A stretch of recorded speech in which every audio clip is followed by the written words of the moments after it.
So last week we looked at God's jealousy for the faithfulness of his people. In the New Testament, we spent time thinking about Paul and his Christian midrash in 1 Corinthians 10, and we concluded staggeringly that God's attitude towards idolatry in the New Testament is no different, is unchanged compared with that in the Old Testament. And it's a frightening, staggering reality that we are coming to terms with in this series. This week, we're moving now to look at godly human jealousy. We're taking this over 2 weeks, of course. This week, we're going to look at characters in the Old Testament, and then next week, we'll move back into the New Testament for our own modern church era. But to begin with, I want to talk about the obvious, which is that jealousy often is negatively referred to or thought of. Godly human jealousy, of course, is counterpart being ungodly human jealousy, which is extremely common, and often one of the main reasons that godly human jealousy is overlooked or bypassed altogether. Most people listening to me will remember quite recently Will Smith, a famous actor, quite unbelievably walking up to Chris Rock during the Oscars and hitting him in the face. I won't go into the backstory of what preempted that, but I want to make this comment about inappropriate or ungodly human jealousy. Why did that happen? Why did that staggering event with Will Smith happen? Let me tell you why it happened. I think underlying Will Smith's shocking slap of Chris Rock is a simmering ungodly jealousy because of the abhorrent attitude that he and his wife Jada Smith have towards marriage. This is a biblical teaching series on marriage, and yet when the exclusive demands for marital fidelity are negotiated, when they're forgotten, when they are indeed abused via something as abhorrent as an open relationship, where one member of the couple says you're free to do you're free to be intimate with other people, and the other person, the other half of the marriage, says the same, and so they have this open marriage. I think that underlying Will Smith's shocking slap of Chris Rock is a simmering ungodly jealousy, regardless of what arrangements they come to as a couple, the Smiths. There is something so precious, something so fundamental within marriage, within masculinity and femininity, within these exclusive demands of fidelity, that when they are violated and abused and neglected in that way, it is impossible for the humanity, the man and the woman, the male and the female, made in the image of God, to not be violated at the core. And it doesn't matter how socially or culturally acceptable that may be, there is something so fundamental to humanity, to Will Smith's humanity, to bless his wife having relations with other men, or vice versa. What husband permits his wife to have an illicit affair with another man? And what do you think of a wife who forsakes marital love by engaging in adulterous relations? What do you think is God's reaction when a believer becomes enamored with the world? God is a jealous God. He tolerates no friendship with the world. Simon J. Kistemaker. And then listen to this from Ray Ortland. What sort of husband would look at his wayward wife and dismiss her adulteries by mumbling, "As long as she and her lovers don't shake the bed and make too much noise, as long as I can get my sleep, what's the big deal? It's only marriage." No one but a knave would own such a sentiment. Will Smith and Jada Smith's marriage can hardly be called a marriage if we are to follow what God says about marriage. I hope you remember one of our really important quotes from previous sessions, and that will run throughout this teaching series of I Am Jealous, from Eric Thones, and he says, as the recognition of God-ordained relational exclusivity wanes, so does an appreciation for jealousy that demands exclusive fidelity. Do you remember that? That example I've just given of Will and Jada Smith's open marriage is a perfect example of that. The recognition of God-ordained relational exclusivity has waned to the point of polygamy. Let's just say it as it is. And I think in the years and decades to come, if we have them, watch this space. There is something unusually sick about this kind of marriage that's called marriage, when in fact is flagrant violation of marriage. And yet, an unjealous church, remember we've talked about a jealous church and why there's a need for that, an unjealous church, which is the church today, is akin to the Smiths blessing each other having separate partners. There is something fundamentally sick about a church that doesn't recognize the adultery and the whoredom of the idolatry that is rampant within the church. This is the deep sickness in the church, whose response to its own obvious unfaithfulness is to keep pressing on. Just keep on, just dig in, just serve. And if you put your head above the parapet, as we're about to see in the life of Phinehas, you're accused of being part of the problem. But let me tell you, there is something profoundly sick with a church that, despite its very obvious, multifaceted variants of church unfaithfulness, their response is just keep going. It's the knave. It's the person, it's the man who I just caricatured by saying, as long as you don't make too much noise in the bed with another man, what's the problem? It's only marriage. Can you see the connection? Like the billowing fire and smoking kiln scene of Exodus 19, Yahweh, the Lord jealous, remains intensely jealous for the faithfulness of his people. And it is godly people who are jealous for his honor and glory being protected.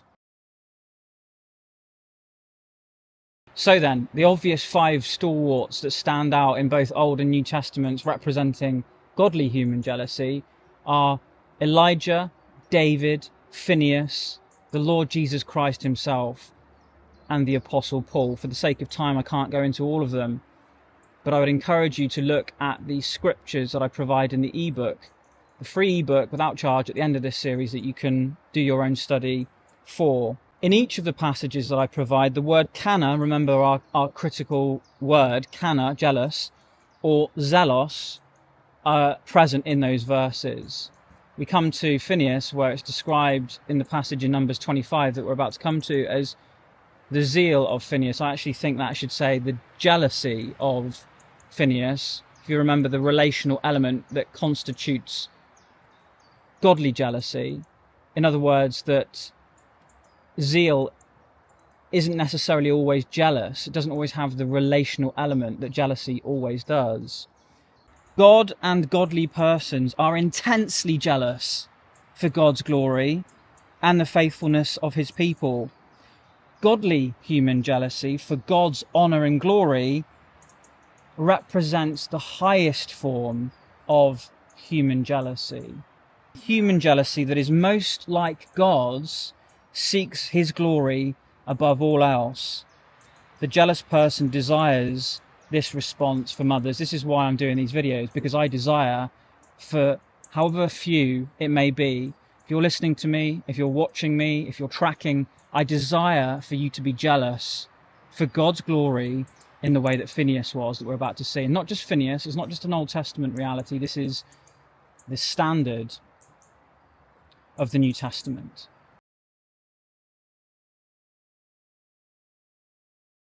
Phinehas, indignant fury. He was the grandson of Aaron. He was the son of Eleazar. He was the protector of the tabernacle. He was a Levite. He was one of the Levites that Hezekiah was referring to. And in Numbers 25, that I want us to look at now in detail, he was the one who stood up from and separated himself from the wider community of God's people. Such was the indignation and fury of his godly human jealousy. What happens as we come to chapter 25 in the very first verse, it just says, when Israel lived in Shittim, the people began to whore with the daughters of Moab. And whilst the community of God's people were actually repenting about the sexual immorality with the Moabites, two individuals decided to have sexual intercourse in the sight of the repentant Israeli community, the Israelite community. This is all precipitating what happens next. The godly human jealousy of this son of Eleazar, the great high priest, who acted with godly human jealousy. This is just shocking. We're seeing this today in different ways in the church. This kind of disregard for the jealousy and the glory of God. Verse 7 of Numbers 25, when Phinehas, this man who was revered in Jewish culture in a way that he frankly isn't today. Who is Phinehas? Well, he was revered for this.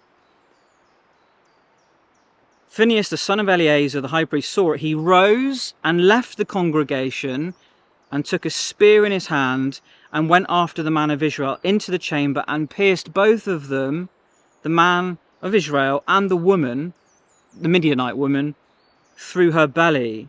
Look what the Lord says in response to this in verse 10. The Lord said to Moses, Phinehas, the son of Eleazar, the son of Aaron the priest, has turned back my wrath from the people of Israel in that he was jealous with my jealousy. This is God speaking, this is Yahweh speaking, this is jealous speaking. Phinehas was jealous with my jealousy among them so that I did not consume the people of Israel in my jealousy. Israel weren't consumed by the Lord jealous, Yahweh, because Phinehas acted with God's jealousy amongst the people of God. Do you see the importance of godly human jealousy?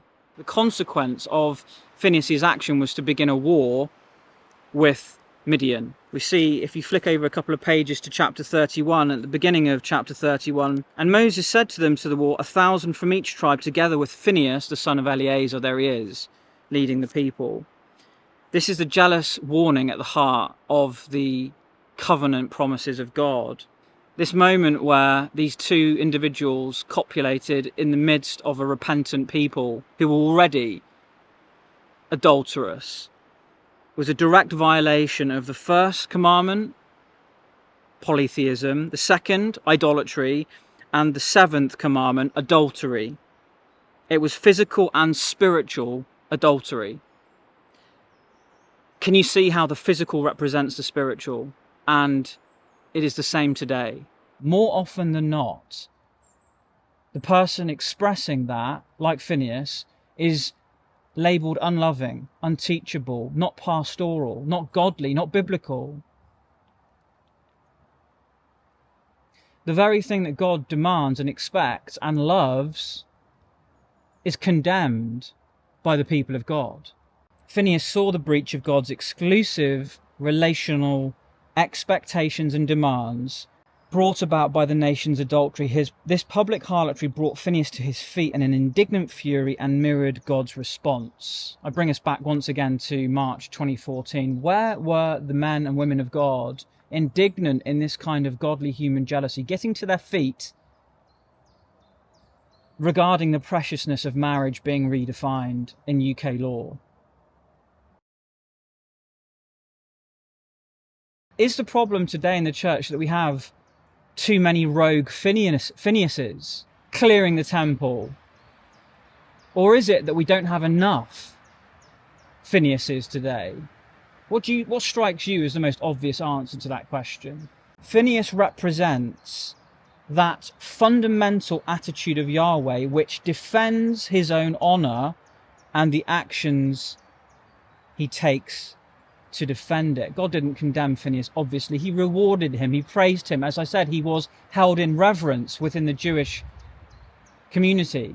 If the actions of Phinehas in killing those two adulterers is understood in ethical rather than relational categories, the intended theocentric essence of the narrative is lost. Phinehas understood and shared God's relational jealousy in the face of infidelity. Where are the people of God sharing in this same relational jealousy? for the dishonour and disgrace to the name of the Lord Yahweh, whose name is jealous. Where are the Phinehases today who are prepared to stand up and separate themselves from the pigsty that the church is at large?